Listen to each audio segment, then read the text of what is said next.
Assalamualaikum warahmatullahi wabarakatuh. Semoga kita senantiasa dalam keadaan sehat walafiat. Terima kasih telah berkunjung di channel saya. Dan apabila Anda belum subscribe, silakan subscribe. Semoga channel ini bisa berkembang ke depannya. Baiklah, pada kesempatan ini saya mencoba untuk mereaksi sebuah video daripada channel Ajis Trahi yang berjudul Nusantara, Alam Melayu atau Indonesia Raya. Bagi yang ingin menyaksikan original video daripada channel Ajis Trahi, bisa Anda berkunjung lihat di deskripsi video ini, dan silakan untuk like dan subscribe channel original video tersebut. Dan sebagaimana kita ketahui bahwa Nusantara digunakan, terminologi Nusantara ini digunakan oleh Indonesia dan Malaysia, dan kemudian Indonesia Malaysia memiliki arti yang berbeda terhadap Nusantara tersebut. Malaysia mengatakan bahwa Nusantara adalah alam Melayu, sedangkan Indonesia mengatakan Nusantara adalah Indonesia atau Indonesia Raya.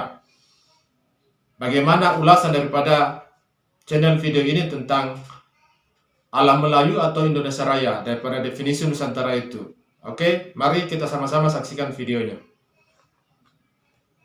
Dari mana kata Nusantara berasal? Siapa yang menciptakannya? Ditujukan untuk apa? Siapa yang mempopulerkannya? Dan mengapa kata Nusantara di Indonesia memiliki perbedaan makna dengan Malaysia? Dari mana Malaysia mengadopsi kata Nusantara? Siapa tokoh yang mempopulerkan kata Nusantara di Malaysia? Dan apa motifnya?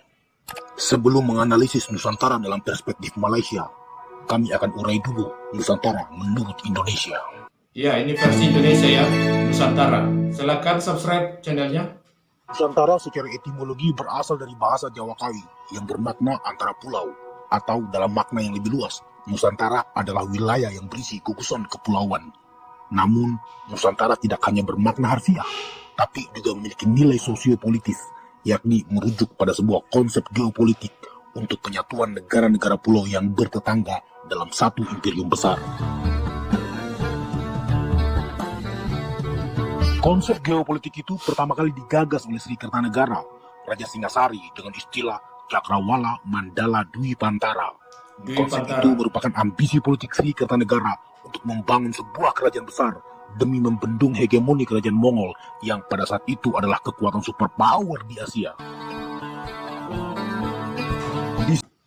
Ya, Dwi Pantara itu adalah sebuah konsep yang berasal dari bahasa Sanskerta, Dwi Pantara. Adapun Nusantara itu adalah sebagaimana disebutkan, dia berasal daripada bahasa Jawa kuno ya. Di sini bisa dilihat latar belakang terminologi Dwi Pantara digunakan untuk melawan kekuatan imperialis asing. Namun sayang sekali, Kertanegara tidak berhasil menuntaskan ambisi politiknya itu hingga beberapa dekade kemudian. Ketika kerajaan Majapahit sebagai penerus Singasari berdiri di akhir abad ke-12, para elit-elit politik Majapahit rupanya masih menyimpan ambisi politik Kertanegara itu. Ambisi politik itu untuk penyatuan negara bangsa dalam satu kerajaan. Lalu, pada masa pemerintahan Hayam Wuruk, ambisi politik itu akhirnya sukses dilaksanakan. Dalam kitab Negara Kertagama disebutkan, ketika Mahapati Gajah Mada dilantik, dia mengucapkan sumpah yang dikenal dengan nama Sumpah Palapa, yaitu beliau akan berpuasa hingga berhasil menaklukkan seluruh Nusantara. Pasca keruntuhan Majapahit, terminologi Nusantara mulai tenggelam hingga kembali menggema di masa perjuangan kemerdekaan Indonesia. Tahun 1920, Ki Hajar Dewantara mempopulerkan kembali istilah Nusantara. Namun kali ini dengan semangat Indonesia merdeka. Jika sebelumnya konsep Nusantara sangat Jawa sentris, maka pada masa perjuangan kemerdekaan, konsep Nusantara diadaptasi oleh semua suku bangsa di Indonesia. Nusantara adalah imaji tentang sebuah negara merdeka yang berbasis kesetaraan bagi semua etnik dan agama. Sejak itu, konsep Nusantara yang sebelumnya identik dengan Jawa dan Sumatera mulai diterima secara luas oleh semua etnis di Indonesia. Nusantara menjadi tujuan dan impian terciptanya negara modern yang menjadi rumah bagi semuanya. Para pejuang dari semua pulau-pulau besar menjadikan terminologi Nusantara sebagai landasan perjuangan kemerdekaan Indonesia. Lalu pada bulan Juni tahun 1945, Konsep Nusantara ini menjadi pokok pembicaraan dalam sidang persiapan kemerdekaan Indonesia.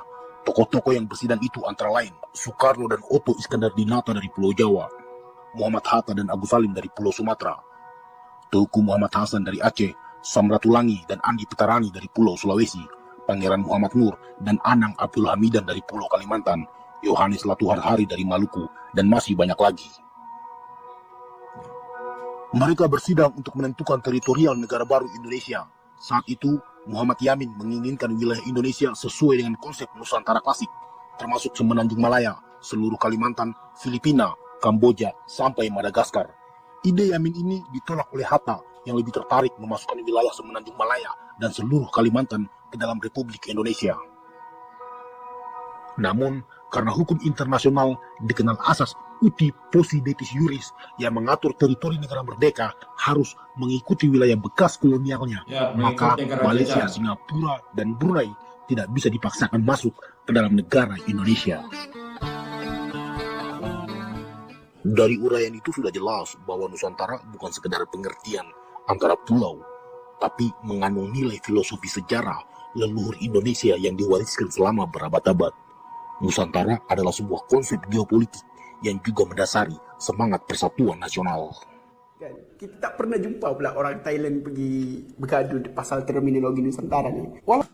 Ya, tadi itu penjelasan tentang Nusantara daripada admin dari channel ini. Dia menjelaskan bahwa konsep Nusantara bukan sekedar hanya sebuah kata Nusantara yang artinya antara pulau, tetapi kata Nusantara itu mengandung arti geopolitik atau sosiopolitik, di mana konsep Nusantara pertama kali dicetuskan itu adalah untuk bagaimana menyatukan seluruh pulau-pulau yang ada di kepulauan ini untuk melawan hegemoni daripada kekuatan-kekuatan besar yang ada di luar, seperti ancaman empire daripada Kublai Khan. Sehingga kemudian konsep bagaimana menyatukan persatuan orang-orang yang ada di kepulauan ini dengan menggunakan konsep Nusantara yang sebelumnya adalah konsep Dwi Pantara dan Kerajaan Singosari. Kemudian Brunei, Singapura, kita tak jumpa mereka bergaduh tentang terminologi ni. Hanya netizen Malaysia dan Indonesia sahaja. Tak tahu apa masalah dua bangsa ni. Itulah. Sebenarnya tidak perlu disebutkan jika negara lain mau secara jujur meletakkan terma Nusantara secara proporsional, bukan malah mendefinisikannya dengan sembarangan. Bahkan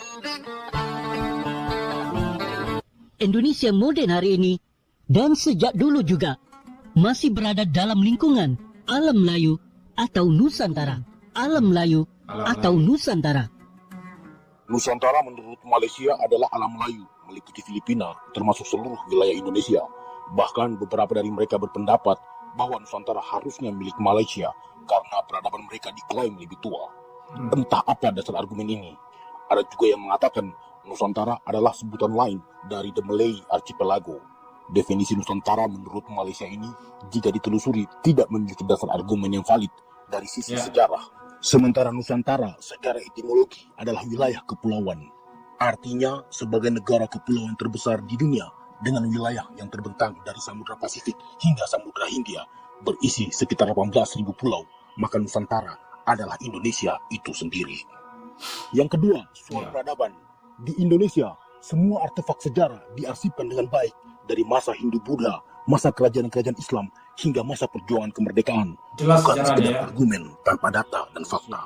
Bahkan dalam kitab Melayu klasik Sulalatu Salatin yang menjadi rujukan para sejarawan Malaysia sangat jelas menyebutkan bahwa wilayah Nusantara merupakan wilayah Majapahit. Kitab Melayu klasik Sulalatu Salatin ini tersebar di berbagai negara. Indonesia hanya memegang 5 manuskrip, sisanya disimpan di Inggris, Rusia, dan Belanda. Ada Ibrahim Yaakob, dia gagaskan semangat Nusantara untuk menyatupadukan semua Melayu bukan setakat dekat kawasan Semenanjung ini. Salah satu video YouTube dari Malaysia menyebut kata Nusantara di Malaysia digunakan oleh Ibrahim Haji Yaakob untuk menyatukan bangsa Melayu di Semenanjung. Pernyataan Justru ini dia tidak tepat. pahlawan Indonesia. Mengapa? Karena Ibrahim Yaakob ini bukan ingin mendirikan Malaysia, justru sebaliknya, Mendirikan beliau Indonesia. ingin menyatukan Malaysia ke dalam Indonesia dalam konsep Indonesia Raya yang beliau yakini sebagai representasi diri Nusantara. Ibrahim tidak sepakat dengan rencana Tunku Abdul Rahman yang ingin menjadikan Malaysia terpisah dari wilayah induknya, yaitu Indonesia. Ibrahim Yaakob meyakini bahwa Semenanjung Malaya adalah bagian tak terpisahkan dari Republik Indonesia. Menjelang proklamasi kemerdekaan Indonesia, Ibrahim Yaakob bersama kawan-kawannya rela menunggu kedatangan Soekarno-Hatta di Singapura dengan membentangkan bendera merah putih di bandara. Karena konsep Nusantara dalam pikiran Ibrahim Yaakob ini membuat dia dan beberapa tokoh di Semenanjung meminta Soekarno agar Malaya dimasukkan dalam rencana proklamasi Indonesia. Ibrahim Yaakob jugalah yang menyebarkan pamflet berita proklamasi Indonesia di Semenanjung Malaya. Keinginan Bapak Nusantara Malaysia itu untuk bersatu ke dalam Indonesia membuat dia tidak disukai oleh Tunku Abdul Rahman. Ibrahim dikejar-kejar oleh Inggris atas permintaan elit-elit politik di Malaysia, hingga akhirnya Ibrahim Yaakob mengungsi ke Indonesia dan menjadi salah satu tokoh perjuangan kemerdekaan Indonesia. Beliau diangkat menjadi pahlawan nasional Indonesia dan dimakamkan di Taman Makam Pahlawan Kalibata, Jakarta. Hari ini, konsep Nusantara di Malaysia itu didefinisikan dengan sangat menyimpang dan tidak masuk akal. Padahal pejuang-pejuang Malaysia yang dianggap mengusung Nusantara justru terbuang. Setelah Ibrahim Haji Yaakob lari ke Indonesia, kata Nusantara sengaja diredupkan di Malaysia. Karena kata Nusantara identik dengan Indonesia dan masih banyak tokoh-tokoh politik di Malaysia yang pro penyatuan Malaysia ke dalam Indonesia, termasuk Ahmad Mustaman, Samsia Fakih, Burhanuddin Al-Hilmi, dan lain-lain. Juga organisasi-organisasi pro-Indonesia di Malaya seperti organisasi Putra, Awas, Geram, dan banyak lagi yang membentangkan bendera merah putih. Akibatnya, kata Nusantara sengaja dihilangkan untuk mencegah sentimen keindonesiaan di Malaya. Kata Nusantara sangat sensitif bagi UMNO dan para sultan yang tidak ingin kekuasaan feodalnya terhapus. Lalu, mengapa kata Nusantara kembali lagi muncul di Malaysia hari ini? Setelah pemulihan hubungan diplomatik Indonesia-Malaysia era Presiden Soeharto, Indonesia membantu pembentukan intelektual di Malaysia pada tahun 70-an dengan mengirim guru dan dosen ke Malaysia, termasuk guru bahasa, guru teknik, dan juga sejarah. Tenaga pengajar Indonesia ini bahkan terlibat dalam pembuatan kurikulum pendidikan di sana. Kami berpendapat dari guru-guru Indonesia inilah kata Nusantara kembali diperkenalkan di Malaysia. Oke, demikian tadi ulasan channel Ajis Trahi tentang Nusantara, apakah itu Alam Melayu atau Indonesia Raya. Jadi sangat jelas dipaparkan bahwa pertama asal-usul Nusantara itu sendiri berasal daripada zaman kuno di Indonesia, yaitu kerajaan Majapahit dan kerajaan Sungosari. Tujuannya adalah untuk menyatukan semua kepulauan dalam satu kesatuan sosial politik.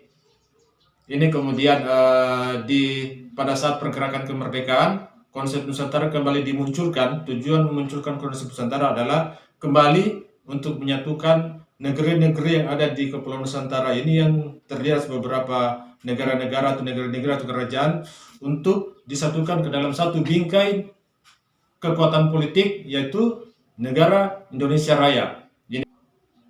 Adapun konsep Nusantara bagi Malaysia itu tidak memiliki akar sejarah yang kuat. Ini semacam halusinasi daripada orang-orang di Semenanjung tentang konsep Nusantara sendiri. Mereka mengartikan Nusantara sebagai alam Melayu. Alam Melayu itu didefinisikan berdasarkan daripada konsep Malay Archipelago, yang ini cuma hanya wujud di abad 19 oleh antropolog Eropa. Sedangkan di zaman-zaman kuno, di abad-abad 14-15, tidak ada satu konsep yang namanya alam Melayu, sehingga kemudian konsep ini tidak memiliki akar sejarah yang sangat kuat. Konsep alam Melayu, Nusantara sebagai alam Melayu ini digunakan untuk mengklaim seluruh kepulauan yang ada di Nusantara itu sebagai kepulauan orang-orang Melayu, yang itu kemudian bertentangan secara budaya, secara etnis, bahwa suku-suku yang ada di Kepulauan Nusantara itu tidak identik dengan Melayu, dan Melayu hanya identik pada kepulauan-kepulauan yang ada di barat, dan pengaruh-pengaruh Melayu yang ada di barat seperti Kalimantan Barat, Sumatera bagian timur, dan Semenanjung sendiri. Alam Melayu memang wujud, tapi alam Melayu cuma hanya luasannya, bukan luasan konsep Nusantara yang seluruh kepulauan yang ada di Asia Tenggara ini. Ini kemudian konsep ini kurang diterima untuk Indonesia itu sendiri, yang tidak beridentikan pada satu etnik, satu ras, satu agama tertentu. Oke, demikian reaksi saya pada video ini, semoga bermanfaat, dan apabila Anda suka dengan video ini silakan like, share, dan subscribe. Assalamualaikum warahmatullahi wabarakatuh.